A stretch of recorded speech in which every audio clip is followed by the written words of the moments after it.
তারা অস্ত্রের মহড়ায় তারা কে কার থেকে এগিয়ে যাবে সেই প্রতিযোগিতায় তারা লিপ্ত হয়েছে।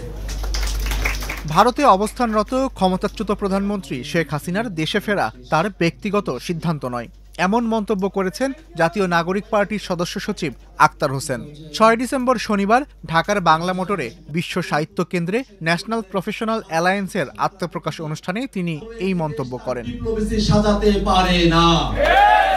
ভারতের পররাষ্ট্রমন্ত্রী এস জয়শঙ্কর ৬ ডিসেম্বর শনিবার নয়াদিল্লিতে হিন্দুস্তান টাইমসের লিডারশিপ সামিটে এনডিটিভির সিইও ও প্রধান সম্পাদক রাহুল কানাওয়ালের এক প্রশ্নের জবাবে বলেন, বাংলাদেশের ক্ষমতাচ্যুত প্রধানমন্ত্রী শেখ হাসিনা সেখানেই থাকবে কিনা সেই সিদ্ধান্ত একান্তই তার উপর নির্ভর করছে। মন্তব্যের পরিপ্রেক্ষিতে আক্তার হোসেন ন্যাশনাল প্রফেশনাল অ্যালায়েন্সের আত্মপ্রকাশ অনুষ্ঠানে প্রধান অতিথির বক্তব্যে বলেন, শেখ হাসিনাকে দ্রুত দেশে ফিরিয়ে আনতে হবে। শেখ হাসিনার দেশে ফিরে আসার বিষয়টি তার ব্যক্তিগত সিদ্ধান্তের উপর নির্ভর করতে পারে না। ভারতের পররাষ্ট্রমন্ত্রী জয়শঙ্কর বলেছেন, শেখ হাসিনা ভারতে থাকবেন নাকি থাকবেন না সেটা শেখ হাসিনার সিদ্ধান্ত। কোনোভাবে কোনো একজন ফাঁসির দণ্ডপ্রাপ্ত আসামি, কোনো একজন গণহত্যাকারী, মানবতা বিরোধী অপরাধী, তার ইচ্ছার উপর নির্ভর করে কোন একটি দেশ তার ডিপ্লোমেসি সাজাতে পারে না। শেখ হাসিনাকে বাংলাদেশের বিচার ব্যবস্থার উপরে বাংলাদেশের মানুষের কাছে, এদেশের বিচার বিভাগের কাছে অতি দ্রুত হস্তান্তর করার আমরা দাবি জানাই। ভারতকে বাংলাদেশের সাথে সম্পর্ক উন্নয়ন করতে হবে, ভদ্রতাপূর্ণ সম্পর্ক করতে হবে।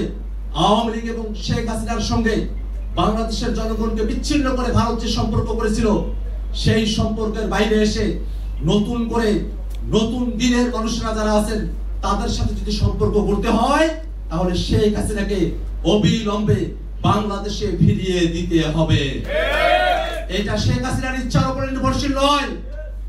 শেখ হাসিনা বাংলাদেশকে প্রতিনিধিত্ব করতে ব্যর্থ হয়েছে, বাংলাদেশের মানুষকে খুন করেছে। সেই শেখ হাসিনার পক্ষে কোন একটি দল, কোন একটি দেশ কোনোভাবেই তার পক্ষে অবস্থান নিয়ে তার মতামতের উপর নির্ভর করে তার দেশে ফেরা আসা না আসাকে তারা ডিপ্লোমেসির ভাষায় কোনোভাবেই ব্যাখ্যা করতে পারেন না। এ সময় তিনি বিএনপি জামায়াত অস্ত্রের মহড়া দেওয়ার প্রতিযোগিতায় নেমেছে বলেও মন্তব্য করেন। গণঅভ্যুত্থানের পর বিএনপি এবং জামাত তারা নতুন রাজনীতির প্রতি তারা প্রতিশ্রুতি প্রদান করবে। এই দুর্ভাগ্যের বিষয়, নির্বাচনের এখনো তফসিল ঘোষণা করা হয় নাই, কিন্তু বিএনপি জামাতের মতো দলেরা তারা অস্ত্রের মহড়ায় তারা কে কার থেকে এগিয়ে যাবে সেই প্রতিযোগিতায় তারা লিপ্ত হয়েছে। আমরা দেখেছি যে অস্ত্র উঁচিয়ে গুলি করার মতো ঘটনা ঘটছে। এই বাংলাদেশ তো আমরা প্রত্যাশা করি না। বিএনপি এবং জামাতের সাথে আমরা রাজনৈতিকভাবে প্রতিযোগিতা করতে চাই, কিন্তু তারা যদি অস্ত্রের প্রতিযোগিতায় আসেন তাহলে তাদেরকে আমরা স্মরণ করিয়ে দিতে চাই যে শেখ হাসিনা শুধু তার দলীয় বাহিনী নয়, বাংলাদেশের সকল বাহিনীকে অস্ত্রে সজ্জিত করে ২৪-এর অভ্যুত্থানে জনগণের বিপক্ষে গুলি করতে মাঠে পাঠিয়েছিল। সেই সব বাহিনী এবং আওয়ামী অস্ত্রধারীরা তারা তাদের অস্ত্র গুটিয়ে বাংলাদেশ থেকে তারা ভারতে পালিয়ে যেতে তারা বাধ্য হয়েছিল।